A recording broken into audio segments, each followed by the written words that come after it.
પાલનપુર જૂના લક્ષ્મીપુરા વિસ્તારમાં આવેલી ઉમિયાનગર સોસાયટી ભાગ 2ના રહીશોને જવા આવવા કોઈ રસ્તો ન રાખ્યો હોવાની કલેક્ટરને કરાઈ રજૂઆત।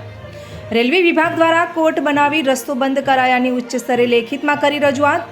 તો ઉમિયાનગર ભાગ 2ના રહીશોને જવા આવવા માટે, બાળકોને સ્કૂલે જવા માટે કોઈ રસ્તો ન હોવાથી ભોગવી રહ્યા છે હાલાકી। જો રસ્તાનો યોગ્ય નિકાલ ન કરવામાં આવે તો ગાંધી ચિંધ્યા માર્ગે ઉગ્ર આંદોલનની સ્થાનિક રહીશોએ આપી ચીમકી।